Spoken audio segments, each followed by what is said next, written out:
3. The world's first civilian nuclear submarine. There's been talk in recent years of Russia's alleged plan to build a nuclear-powered submarine for civilian use as part of the country's Arctic development ambitions. The idea was revealed in 2017 by project leader Viktor Litvinenko, a scientist with the government-funded Advanced Research Fund. He told the state-owned news outlet RIA Novosti that instead of missile launchers, the sub would be equipped with robotic vehicles which would carry out seismic exploration and search for minerals in the Arctic. At the time the project was announced, it was still in its early planning stages. Litvinenko's team hoped to develop a 445-foot-long, 47-foot-wide vessel capable of accommodating a 40-person crew and undergoing missions lasting up to 90 days. There are currently no nuclear-powered civilian submarines anywhere in the world, but there are past instances of military submarine technology being adapted for civilian use. In 1997, the civilian submarine Sadko was launched off the Caribbean island of St. Lucia. Measuring 98 feet long, it holds up to 40 passengers and currently operates as a tourist excursion vessel in the waters off Cyprus. It has 22 viewing portholes and has traveled to numerous iconic shipwrecks, including the HMS Cricket and the Zenobia.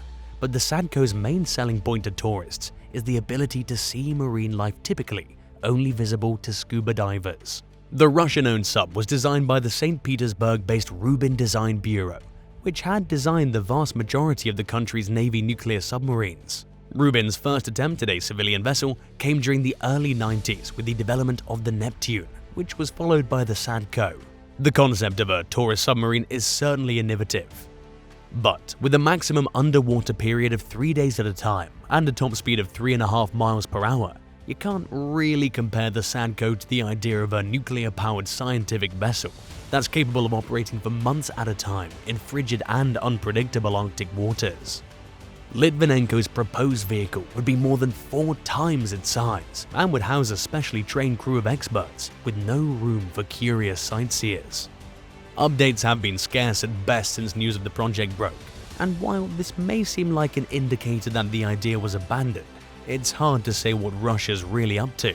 The country is notorious for the secretive nature of its military and government. Even if the project was put on hold for the time being, it's completely possible that it will be revisited in the future. Whether or not it actually happens has nothing to do with Russia's capabilities, which have been proven time and time again through the development of its many nuclear submarines. In other words, if the Russians want to build a nuclear civilian submarine, they certainly have the technology and expertise to do so.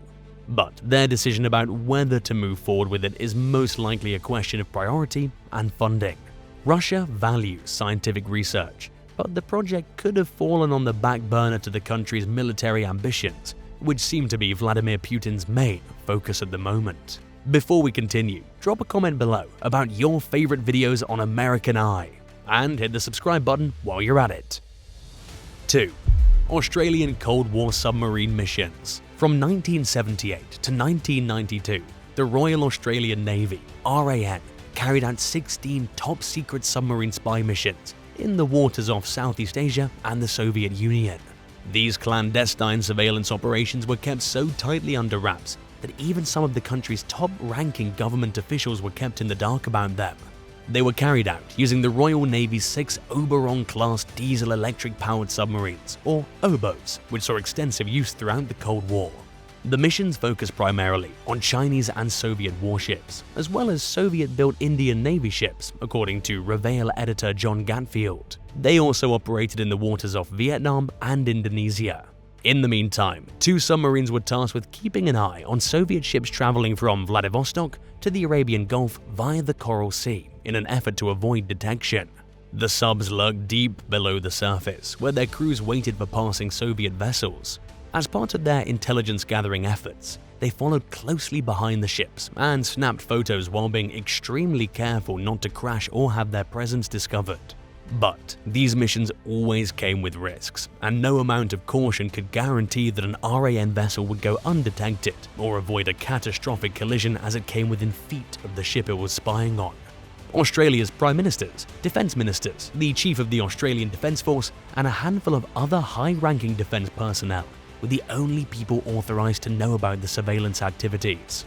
When one of these submarines got caught in a fishing net and had to service in the South China Sea so that crew members could cut the vessel free, Prime Minister Paul Keating's defense minister put an end to the RAN's most dangerous operations. The sub had come alarmingly close to being detected, at which point those in charge changed their minds about the risks being worth the rewards. Crew members were well aware that if they got caught spying, they would be taken prisoner and possibly executed. In addition to being dangerous, life on an O-boat was isolated. Those on board went months without being able to speak with their families, and if anything bad happened to their loved ones during their time at sea, it was withheld from them until their mission was over. Less than 10 crew members knew their O-boat's exact location at any given time, according to journalist Geoffrey Barker, who covered these secretive patrols in depth in 2003 for the Australian Financial Review magazine. In the meantime, they adjusted to the cramped conditions of life on board a submarine, which came with the unpleasant smells of diesel and sweat. In a practice known as hot bunking, multiple sailors shared a bunk and slept in shifts. The crews that operated the top-secret submarines were among Australia's toughest and most skilled seafarers of the day. They put their lives on the line to carry out complicated and dangerous patrols and gathered valuable information amid growing concerns over the expanding Soviet naval fleet.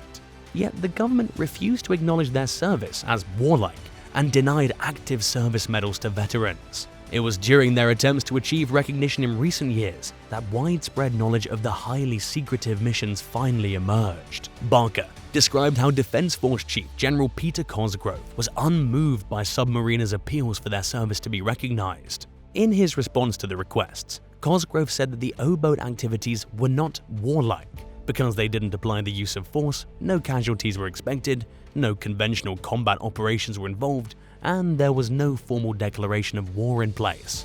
The ruling came as a disappointment to O-boat drivers, who felt that pursuing intelligence targets from a dangerously close proximity was plenty warlike, considering the risks involved and the nature of the missions.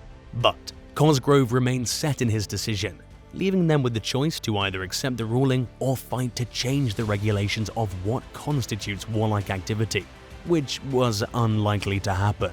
To this day, nobody seems to know exactly why the RAN embarked on such high-risk operations. Some former O-boat commanders have speculated that Australia wanted to establish credibility in the eyes of the US and the United Kingdom for its intelligence-gathering capabilities. Others have claimed that the patrols were carried out at the request of the United States, but those who were involved have only disclosed limited details about their work, often citing ongoing security concerns related to modern submarines that continue to carry out sensitive missions. Regardless of its reasoning, the RAN's clandestine Cold War-era operations proved valuable and established the Navy's submarine arm as a legitimate player among the world's top seafaring military branches. One reason for this is because most American nuclear-powered submarines at the time were designed for operating in the deep ocean and were better equipped to attack than to carry out close-range coastal surveillance missions. The RAN's Oberon submarines were the most ideal fleet for the task. In addition to filling this niche role, Australian O-boats patrolled Soviet activity in regions that received less attention from the US and Britain, who were mostly preoccupied with monitoring activity near their submarine bases elsewhere. Without the RAN submarine missions, Soviet operations in the South China Sea would have gone largely unnoticed. In 2021, the United States and Britain reached a historic agreement with Australia that will deliver nuclear submarine technology to the country while remaining committed to non-proliferation standards. The countries involved have reassured that they've consulted with the International Atomic Energy Agency throughout the negotiation process to ensure that they remain compliant. Known as the AUKUS Agreement, the landmark partnership is being touted by the White House as a way to enforce a shared vision of a free and open Indo-Pacific. Critics of the new policy have raised fears that it could increase nuclear risks and accelerate an arms race in the region. 1. Projector Zorian. In April 1968, a top-secret Soviet submarine known simply as K-129 sank to the Pacific Ocean floor, roughly 1,600 miles northwest of Hawaii. The Soviets spent weeks searching for the submarine, but they failed to find it and eventually gave up.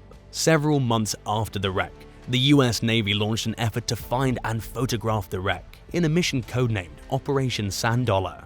3 weeks later, they located K129 at a depth of 16,000 feet. The team spent weeks photographing it, snapping around 20,000 pictures total. 2 years later, in 1970, Defense Secretary Melvin Laird and National Security Advisor Henry Kissinger concocted a top-secret plan to recover the vessel. Codenamed Projector Zorian, it was one of the most complicated and expensive intelligence undertakings of the Cold War. It came at an immense cost of around $800 million, which is the equivalent of around $4 billion in 2016 dollars. Carried out by the Central Intelligence Agency, CIA, the project was expensive mainly because it required the building of a ship capable of bringing the K129 wreck to the surface. It would be the deepest salvage operation ever attempted. Dubbed the Hughes Glomar Explorer, the vessel was built under the guise of mining manganese nodules from the ocean floor. The cover story was passed off with the help of eccentric billionaire Howard Hughes, who wasn't involved in the project whatsoever but agreed to lend his name to help mask the ship's true purpose. Work on the 619-foot-long Hughes Glomar Explorer began in 1972. The vessel was equipped with a purpose-built mechanical claw called a capture vehicle. Nicknamed Clementine, it was designed to reach down and grab large pieces of the wreck and lift them into the ship's hold. The operations planners hoped specifically to obtain a nuclear missile, as well as any cryptographic materials that might be on board the sunken submarine. Unfortunately, the Clementine claw suffered a catastrophic failure during the attempted salvage operation, causing 2/3 of the wreck portion that it had raised to sink back down to the ocean floor. But the mission wasn't a complete failure.